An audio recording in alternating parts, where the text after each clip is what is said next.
Nagarjun, the fact that the BJP is very, very strong in Hubballi for such a massive event to the scale that we are witnessing right now, which involves a road show, which involves engagement with the people, and more than anything else, which actually involves optics that we see right now, which are so essential for the Bharatiya Janata Party going into a tight contest with the Congress. The fact that Hubballi is a strong Bharatiya Janata Party hold right now politically would matter.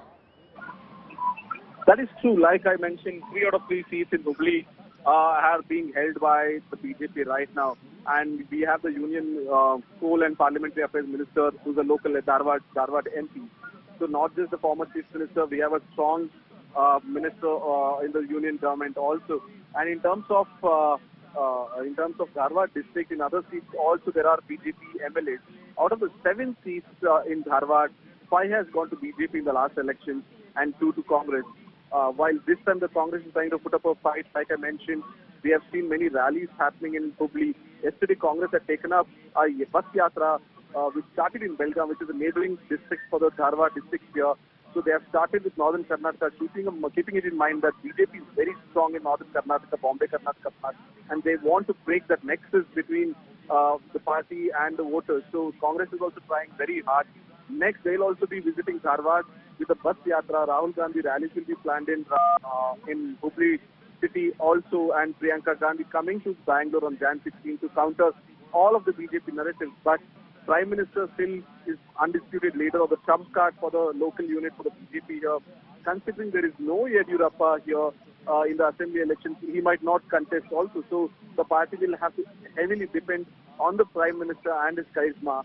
Last elections in 2018, analysts and political commentators feel that it was him who took up at least 20 to 25 rallies in the last 1 month before the election. That changed the momentum of the party. That swung the votes in favor of BJP and made them reach 104. Now they hope to recreate the same, if not 104, at least more than that. All right, we're going to keep a keen eye, but Naga, I'm going to bring you in because we've spoken about the politics. We've talked at length about the importance of Prime Minister Modi as a star campaigner for the Bharatiya Janata Party. Coming down now to the event in question. The Prime Minister moving towards the venue, what can we expect? This is a national youth festival happening under the banner of Union Ministry of Youth and Sports.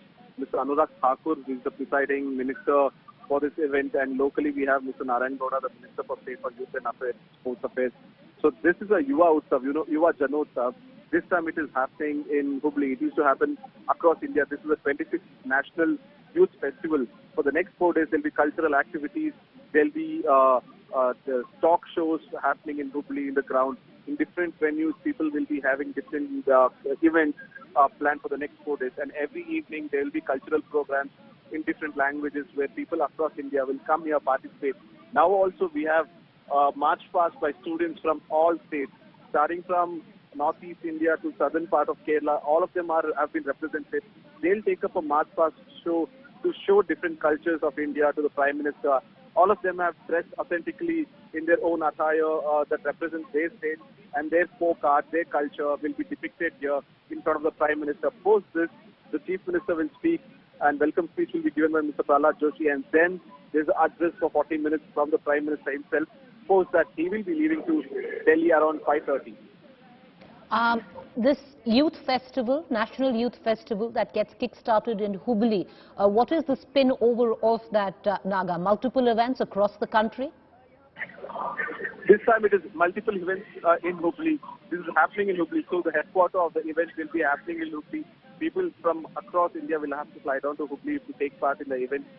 This is the 26th, so the past 25 events have happened in different parts of India, but this time Hubballi has been chosen because, like I mentioned, Hubballi has seen a lot of colleges also. There's ample number of students to mobilize crowds here, and even in northern part of Karnataka, Hubballi as a main center, it can be considered second capital for the Karnataka state because of its proximity to northern Karnataka. Belgaum, Dharwad, Gadag, Haveri, Davangere, all of it has medical colleges, engineering colleges, and many startups also located here because it's a commercial hub.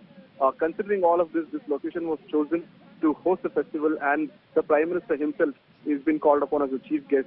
And this is the host. The host of the event is from the Union Ministry of Youth and Sports Affairs. Mr. Anurag Thakur, who's the Minister for the department, is also here on the dais. He'll be welcoming the Prime Minister anytime soon now.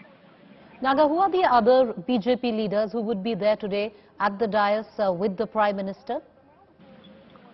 There is Union Minister Anurag Thakur, Prahlad Joshi, Union Minister, and the state ministers are there. Dharwad in charge Minister, Mr.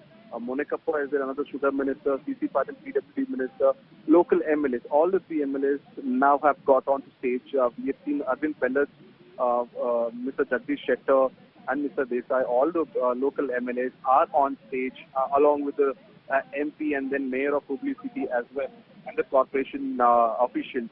So these are the people on stage from the Karnataka government and the union government. Apart from them, no other people are invited. Like I was talking about earlier about former CM Yediyurappa being the stalwart for the BJP here, has not got an invite. The reason behind it, the Prime Minister's office claims that it is the protocol that doesn't allow him, because he's not a local stakeholder, he's not an MLA or MP from the district in Dharwad or Hubballi city. So if they could not be and chair put up for him as a former CM, because it's a government event, it was a party karikram or an event, there could be ample places that they could accommodate Yediyurappa. But the question that Yediyurappa and team are raising is that Prime Minister could have done a courtesy call either prior to the event or post the event. It's understood that, of course, this is a government event. Yediyurappa, as the MLA right now for Shikaripur constituency, can't be invited. But he could have received him at the airport, or maybe give him a send-off or a farewell at the airport, take part in the roadshow on the way to the venue. Apart from that, there were instances where he could have met him in a hotel privately. These were the situations. But till now, no invite as such. Yediyurappa also skipped last event for the Home Minister's event in Mandya, where he belongs to Mandya district. He was born in Mandya district. Even then, Yediyurappa could not make it, and he had told Mr. Amit Shah, the Union Home Minister, that he was out of India. So clearly things are not okay or well within the party and the former Chief Minister. To collaborate this, when we speak to the MLS off record, they also feel that things are not okay between the two leaders. It may be the Delhi High Command and Mr. Yediyurappa here. He's not been invited, so he's not coming here. But like I mentioned, Yediyurappa most likely won't be contesting this 2023 elections. He's already announced that his son will be contesting from his seat. It is only the High Command approval which is needed. So the party will have to largely depend on the Prime Minister and the Union Home Minister to recreate what they did in Gujarat. And after the Gujarat elections also, the morale of the Karyakartas have gone up a tad bit or notch up, because they feel that with Prime Minister entering the arena, he can create magic, he can recreate what happened in Gujarat. And 113 is the mid-mark that is needed for Karnataka, and he will help the party sail through. But remember, Gujarat is different from Karnataka. Congress has enough bench strength here to challenge the BJP here. In 2018, after beating 40 years of anti-incumbency, where every successive government was being changed, Congress made sure they came back to power in 2018 with a coalition government before the Operation Kamala or the MLS defected from Congress and JDS to BJP. Now it will be a very tough fight between both BJP and Congress, because both of them have enough bench strength, and with Prime Minister adding his own charisma and his own leadership skills here. So it will be a big battle for Karnataka BJP and Karnataka Congress.